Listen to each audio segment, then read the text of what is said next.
$1 billion for TB. Renewed Hope initiative pushes for epidemic to end. At this juncture, I would like to pledge an additional sum of 1 billion naira from the Renewed Hope initiative towards the fight against tuberculosis in Nigeria. A blow from home. Kinsmen take Natasha to INEC for recall. We are recalling her back from the Senate because we have gotten what it takes to recall her back from the Senate. They tied 2 of my personnel who were on duty up, strangled 1, and then made go to their escape routes. Journey to no destination. 3 fleeing prisoners back to fence. 9 at large in Koton Karfe Correctional Center break. Hello and welcome to the network news on the Nigerian Television Authority, NTA. I'm Naja'atu Tijani. Tonight, Adiola Komiakere joins us from Lagos, while Musa Abubakar in Abuja joins us for business highlights. Musa?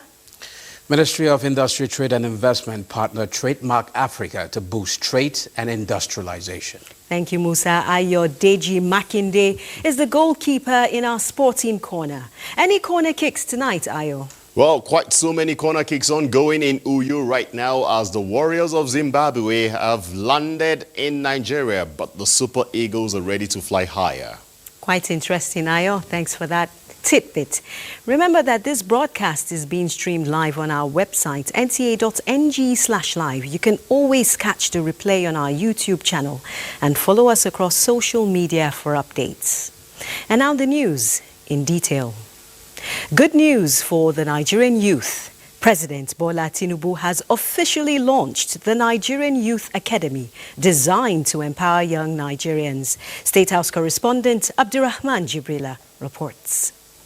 The Academy will focus on 3 critical areas: education and skills development, economic empowerment, and leadership and civic engagement. A dream come true for Nigerian youth, a promise kept by the president, and the event was complemented with a start-up package of 1 million naira to 6 beneficiaries, 1 from each geopolitical zone, aimed at empowering young Nigerians through vocational and innovative skills. Yet we must acknowledge the challenges that persist. Nigeria's human capital index ranking remains below its potential, with youth unemployment and learning poverty presenting critical barriers to progress. These statistics are just not numbers. They reflect lives disrupted, dreams deferred, and futures left uncertain. The Nigerian Youth Academy is our commitment to changing this narrative. NIA speaks to the aspirations directly of over 60 million Nigerian youth. I think those between the age of 18 and say 35. Within our borders and across the diaspora who are hungry for knowledge, skills, and of course opportunity. Our goal with NIA is that in 2 years, we would deliver at least a youth with 2 skills of over 5 million Nigerian youths that we can get. And our mantra again for this is 1 youth, 2 skills. On the 10th of March this year, the president inaugurated a committee for the National Youth Conference, a platform to address the diverse challenges and opportunities confronting young Nigerians, who constitute more than 60% of the population, all in creating a pathway for a brighter tomorrow. The government is also implementing several other youth-centric programs, including the 3 Million Technical Talents Program, the Nigerian Education Loan Fund.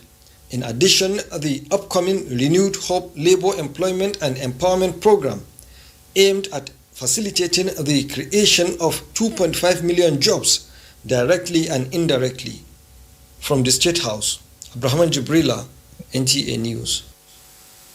1 billion naira has been added to the pool of funds for the treatment of tuberculosis in Nigeria. The donation comes from the Renewed Hope initiative as First Lady Oluremi Tinubu visits Sauka village in Abuja to mark this year's World Tuberculosis Day. State House correspondent Adeni Taiwo reports. With one person said to die from tuberculosis every 7 minutes in Nigeria, making the country one of the top 8 with the highest burden of TB in the world.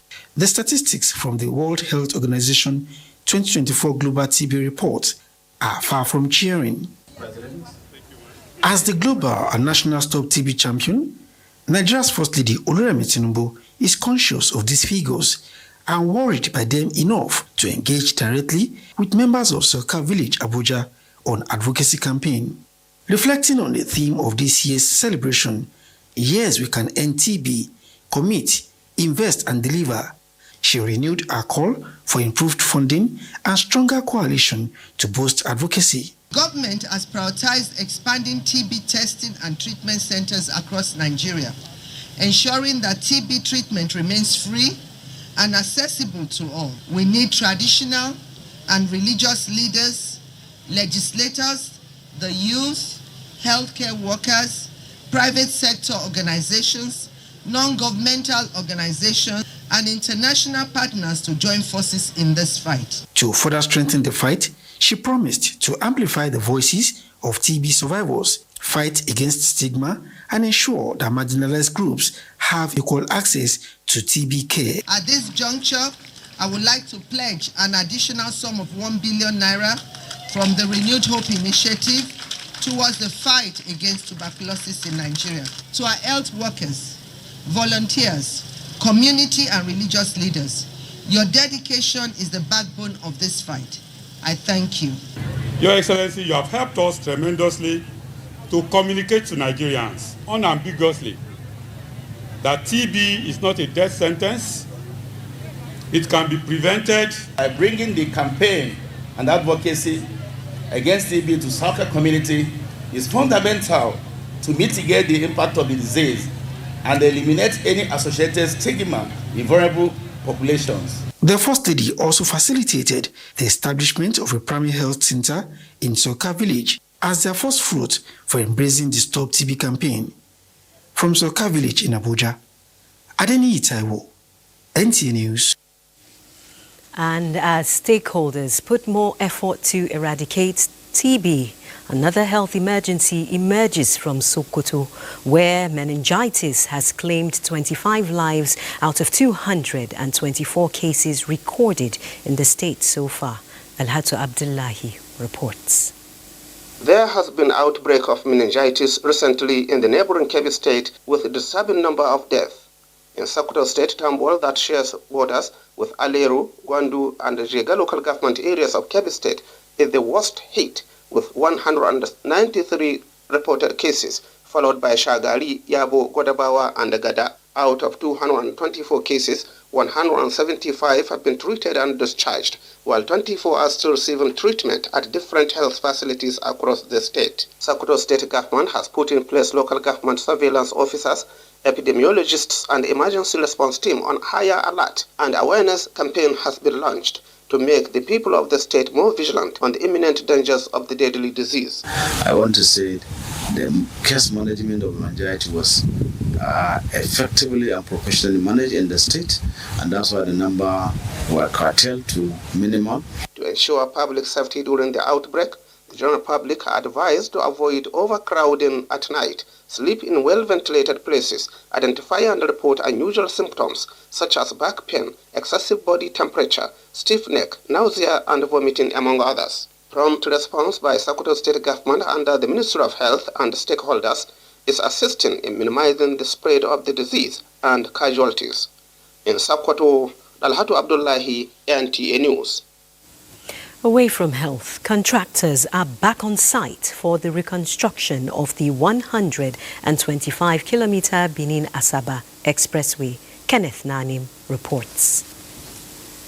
The 125-kilometer Benin-Asaba dual carriageway will serve as a major link between the southeast, the south-south and some parts of the southwest of Nigeria, connecting vibrant economic regions of the country. President Tinubu, represented by Governor of Edo State, notes that the federal government has prioritized infrastructure development, especially road construction, as a catalyst for economic transformation. We are gateway to the nation. Minister of Works David Umahi is optimistic that the project will enhance transportation, economic growth and regional integration. There is no section from Lokoja, to Benin, to Warri, to Bayelsa, to Rivers, to Akwa Ibom, and to Cross River. There is no section that President is not working on. Major stakeholders in the areas appreciated effort of the current administration towards infrastructure development. Kenneth Nanim, NTA News. On the security front, the intelligence response team of the Nigerian police force has intercepted a group of suspected kidnappers between Kogi and Edo states. They were on their way to Benin from Abuja. In a fierce encounter, the kidnappers were overpowered by the police, leading to the arrest of 7 suspects. Francis Form reports that at a briefing in Abuja, the Force Public Relations Officer Olumuyiwa Adejobi said among the items recovered from the suspects were 1 AK-47 rifle, 1 British DSS rifle, 2 pump-action guns and 2 single-barrel guns.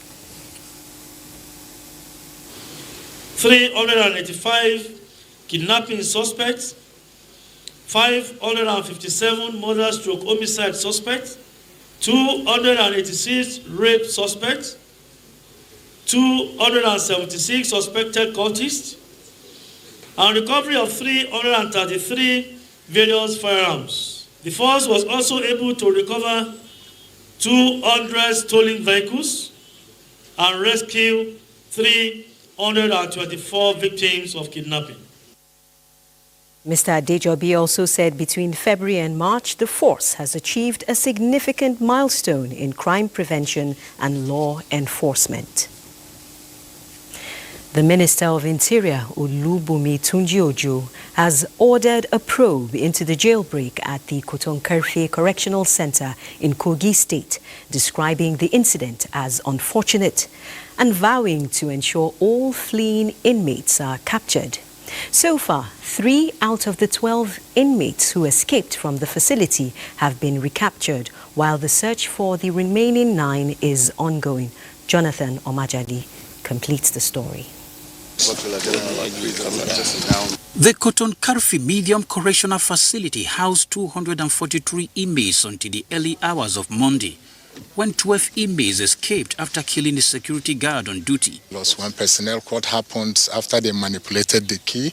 They tied 2 of my personnel who were on duty up, strangled 1, and then made good their escape route. The incident has raised growing concerns, serving as a grim reminder of previous jailbreaks at the facility. 3 of them have been recaptured, remaining 9, and they will also be recaptured because the search party, they are in town. All the exits have been cordoned off, and we are having very good synergy with all the security agencies to make sure that these inmates that escaped are recaptured. Apart from getting to the root of it, they must recover every other. The remaining 9 must come back to custody immediately.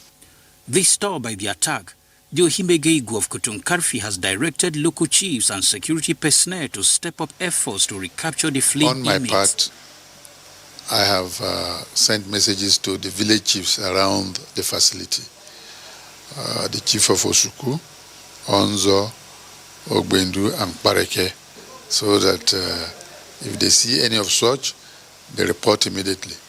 The last attack on the facility was in 2016. Jonathan Omajali, NTA News.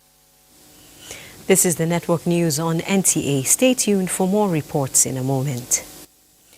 A group of youth and women from Kogi Central Senatorial District have submitted a petition to INEC to recall Natasha Akpoti-Uduaghan as senator representing Kogi Central.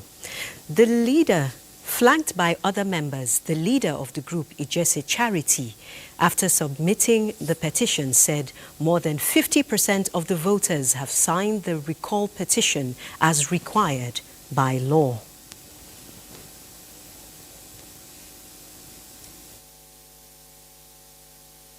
Senator Natasha Akpoti-Uduaghan We have come to submit a petition of loss of confidence. The entire people of Kogi Central have lost confidence in her. We've submitted that petition.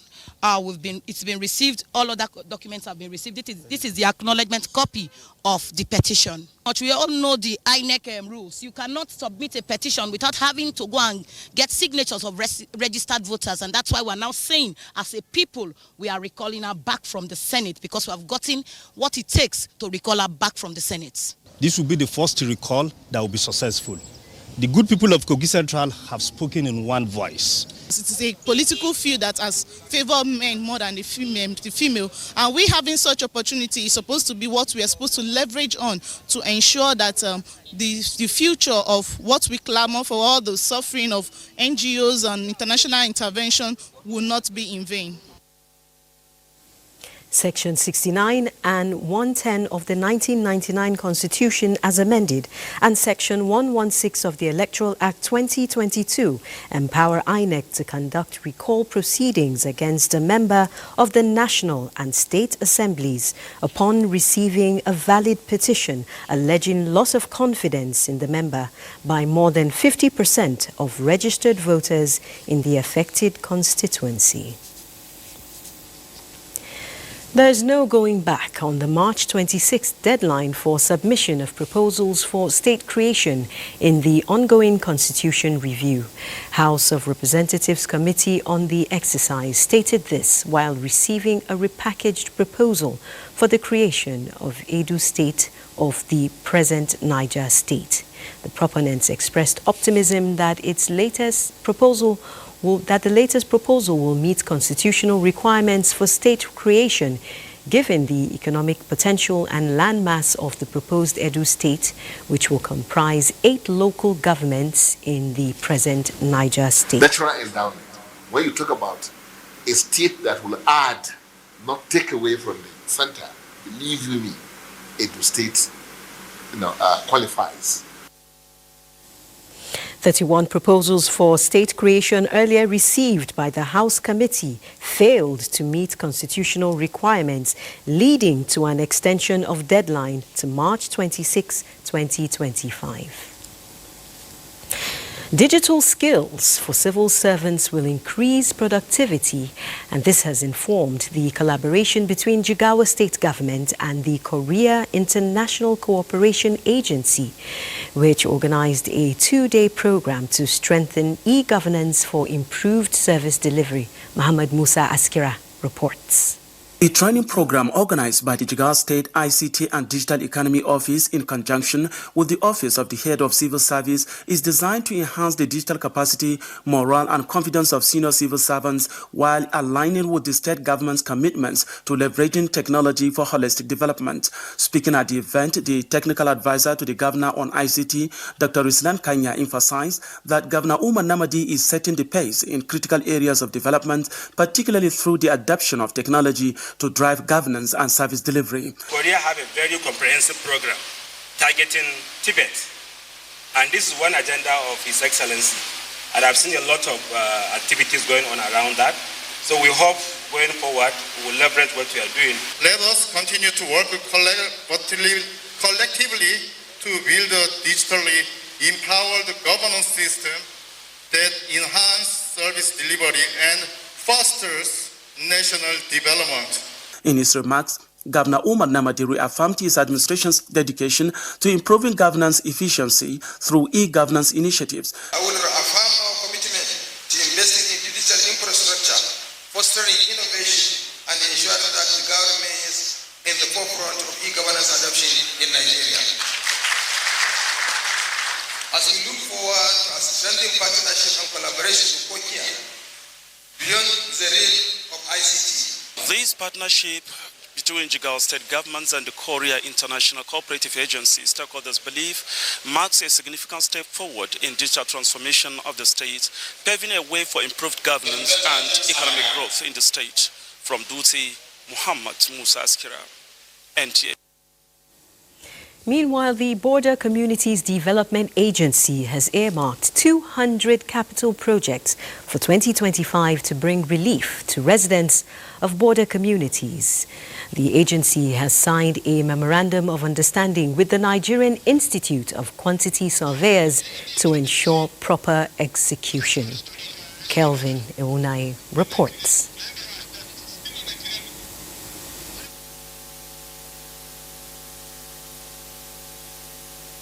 Nigeria has been making progress in nuclear products and energy regulations. This summit, the third in the series, encapsulates a global action plan by the International Atomic Energy Agency to improve national nuclear security regime. Director General, Nigerian Nuclear Regulatory Authority, Yel Idris, explains that the Integrated Nuclear Security Sustainability Plan, INSSP, will combat nuclear terrorism, safeguard radioactive and sensitive materials abound in the country.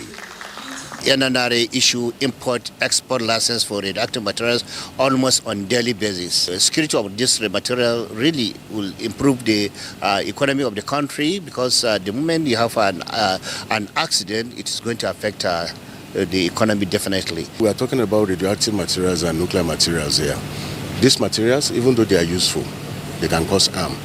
So we want to ensure that they don't get into unauthorized hands. INSSP will be reviewed to reflect national and global security threats spread over 6 functional areas of nuclear security, including national policy and strategy, legislative and regulatory frameworks, prevention, detection, response, assurance, and continuous improvements.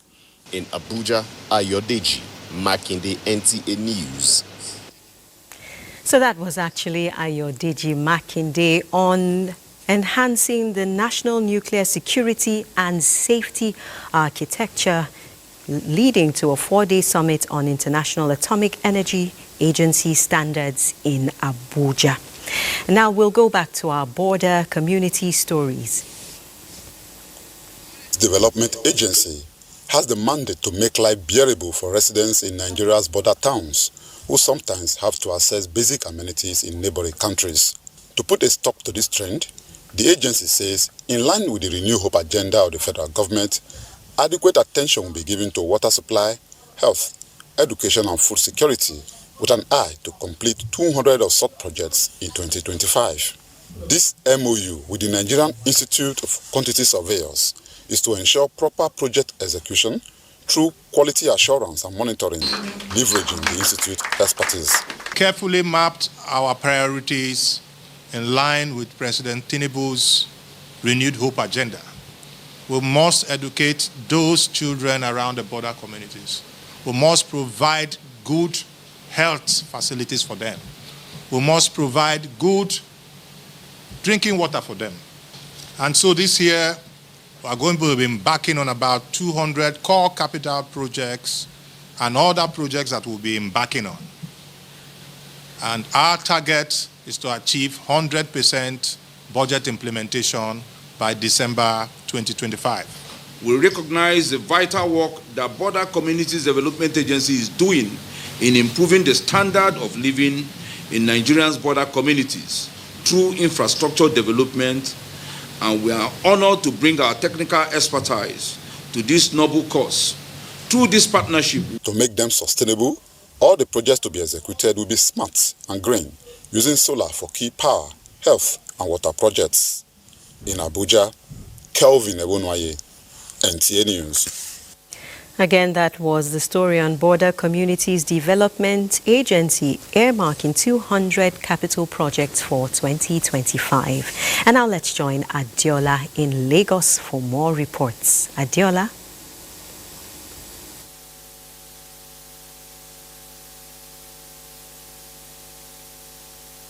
Aja. The global target for ending HIV/AIDS as a public health threat by 2030 requires a multifaceted approach, which include reducing new HIV infections and AIDS-related deaths and ensuring access to treatment and care for all. With about 5 years to the deadline, the United States, a major contributor of funds for the fight against the disease in Nigeria, has decided to quit funding. The Nigerian government has come up with plans to bridge this gap. Hingino John Adams takes a look at what is being done and other alternatives.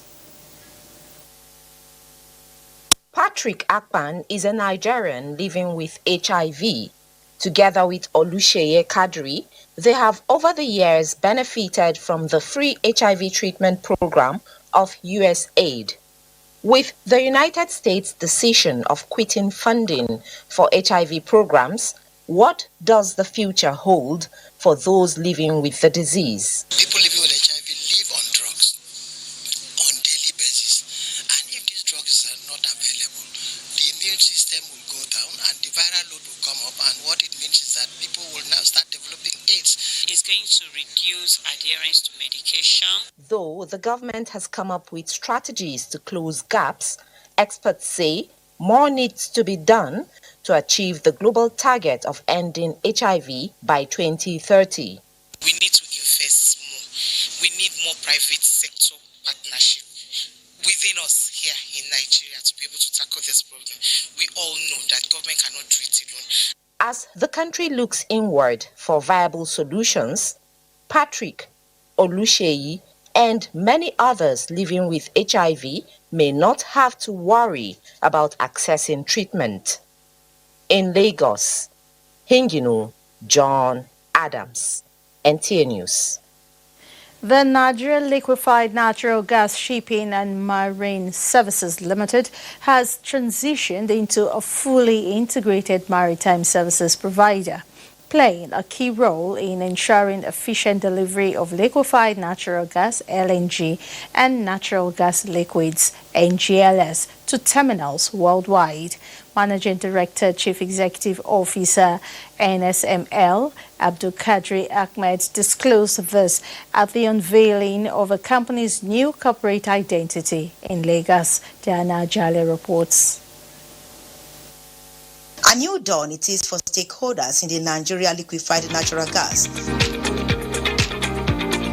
The company's new corporate identity and rebranding, according to the Managing Director, Chief Executive Officer, NSML, Abdul Kadri Ahmed, is a crucial step in the company's journey to re-emphasize its commitment to excellence and leadership in maritime services. The new brand or the new logo really reflects both our desire for operational excellence, for innovation, but most importantly, sustainable shipping and marine services going forward. Not only within the LNG group, but within the Nigerian maritime space and the African maritime space as well. The strategic shift, stakeholders say, would involve greater investment in technology, expand collaboration with international partners, and deepen commitment to sustainability and global best practices. It is important that we embrace the new brand with open mind in view of NSML's proven business prowess. And together we will unlock new opportunities and shape the future of shipping operations in Nigeria and beyond. To empower a new generation of maritime professionals, revolutionize the sector, and make operations in Nigeria safer, smarter, more sustainable, and indeed global.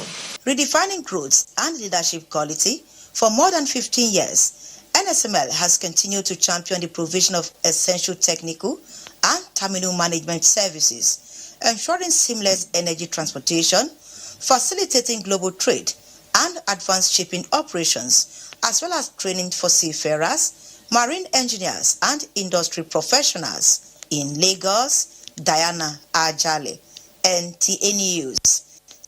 And we're done with our contribution from Lagos. The network news will continue in Abuja when we return from this break. Emeka Ihedioha, former governor of Imo State, is 60 years old, and President Tinubu congratulates him on this special birthday. President Tinubu extols the former Deputy Speaker, House of Representatives, for his commitment to creating a better future for Nigerians throughout his political journey. The president also expresses confidence that Ihedioha still has much to offer in public service and nation building in the years ahead. Now let's talk business with Musa Abubakar. Thank you, Najat. The Federal Ministry of Industry, Trade and Investment is partnering with Trademark Africa and its commercial arm, Trade Catalyst Africa, to drive trade reforms, support MSMEs, and expand Nigeria's access to global markets. Speaking in Abuja, the ministry's permanent secretary, Ambassador Nura Abarimi, highlighted Nigeria's commitment to modernizing trade policies, including customs, digitization, and a new national intellectual property policy, which has invested, the TMA, which has invested over $1.5 billion in Africa, will support reforms in border efficiency, digital trade, and infrastructure. The collaboration aims to enhance trade efficiency, boost exports, and strengthen Nigeria's position in the African Continental Free Trade Area. The Nigerian stock market kick off the new trading week on a positive note, posting a 0.56% gain at the close of Monday's session. The all-share index rose to 105,551.39 points, reflecting renewed investor confidence in the equities market. Market turnover remained robust with a total trading volume of 440.52 million shares exchanged in 13,314 deals, amounting to a total market value of 10.47 billion naira. The strong activity pushed the market's equity capitalization to 66.19 trillion naira. The day's rally was largely driven by gains in key blue chip stocks as investors took positions in sectors showing strong fundamentals. Analysts know that investor sentiment was buoyed by expectations of corporate earnings reports and macroeconomic developments influencing market direction. Zenith Bank recorded the highest volume of 55.1 million traded shares, followed by FCMB Group, United Bank for Africa, and Access Holdings. That's a quick look at business news. Najah, is back to you. Thank you very much, Musa. Ramadan is a time to demonstrate love. One of the many reasons behind Sheikh Tinubu's kindness through the distribution of food items across the country, this time to some women groups in Lokoja, Kogi State. Solomon Ayedeng reports. Package courtesy of Sei, son of President Bola Ahmed Tinubu, was delivered for onward distribution to some women groups in Lokoja by the head of administration, Bat Medic Otokiti Mustafa.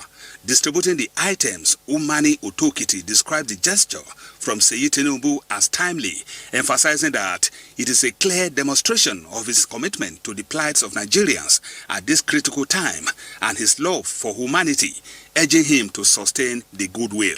When you appreciate little things that come your way, that same person will be gingered to bring a bigger one to you. So Sheikh Tinubu, like Oliver Twist, we are asking for more.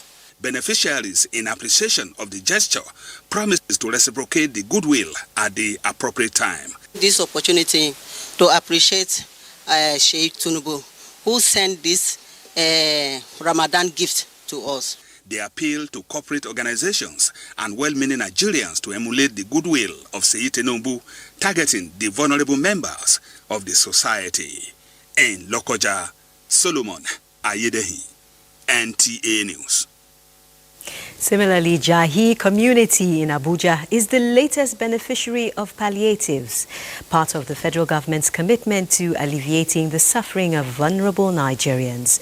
The senior special assistant to the president on humanitarian affairs and poverty reduction, Delu Bulus Yakubu, was at Jahi for the distribution. Ruth Aguele reports. Clustered in their numbers, these are residents of Jahi community in the Federal Capital Territory, waiting in anticipation for their showers of blessings. In the spirit of Ramadan, the Senior Special Assistant to the President on Humanitarian Affairs and Poverty Reduction is visiting the community to demonstrate love and kindness, reflecting the mood of the season. The village head of Jahi, Alhaji Adamu Dogo, expressed appreciation for the visit, which he says it's timely. The distribution of food items is a gesture in partnership with a non-governmental organization and the Embassy of the United Arab Emirates, who donated dates to the community. Fasting is one of the 5 cardinal points in Islam. Showing love to one another, sacrifice, and commitment to God. I wish the Muslim Ummah to continue with this worship and preaching even after the season. We know it's month of togetherness, month of sharing, month of peace and love. This has really helped. This will go a long way. Only God can reward you. She did not differentiate, say because you are your religions. We appreciate her. As Muslims count down to the end of the holy month, Nigerians are encouraged to pray for peace and prosperity of the nation, while extending love to one another by contributing their quota in the quest for humanity. In Abuja, Ruth Aguele, NTA News. Well, still to come, sports update right after some messages. Just in time for sports update with Ayo DG Makinde. Oh yes, Naja. So let's begin with a bit of ginger, because after a sloppy start in the qualification series for 2026 FIFA World Cup, Super Eagles are set to fly higher above the Warriors of Zimbabwe on March day 6 at the Godswill Akpabio International Stadium in Uyo.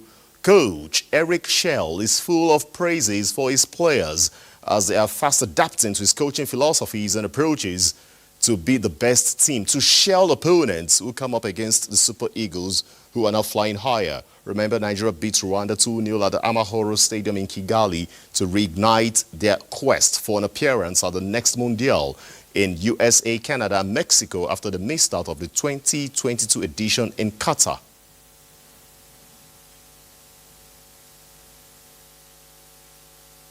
We're preparing to continue the work that we did in the last week, but we have a big job at hand, and everyone's taking it very serious. And yeah, like the coach said, we're just very much looking forward to the game tomorrow and rising to the occasion again. And for us, the only thing that will count in the end is to win the game. Now, the race gets intense across different centers on the continent, as Africa will have at least 9 direct slots at the 2026 FIFA World Cup next year in USA, Canada, and Mexico. In some matches decided on Monday, Namibia and Equatorial Guinea played out a 1-1 draw at the Peter Mokaba Stadium in Polokwane, South Africa. Lassine Traore scored twice as Burkina Faso beat Guinea-Bissau 2-1. Later on Wednesday, Super Eagles co-contenders in Group C, South Africa, are up against Benin Republic as start Felix Houphouët-Boigny in Cote d'Ivoire. Egypt plays Sierra Leone in Cairo. Libya are the start Ahmadou Ahidjo to play Cameroon, just as Senegal take on Togo. Now away from football, President Bola Ahmed Tinubu officially flagged off the Unity Torch movement for the National Sports Festival on Tuesday, March 25, 2025 at the Presidential Villa, Abuja.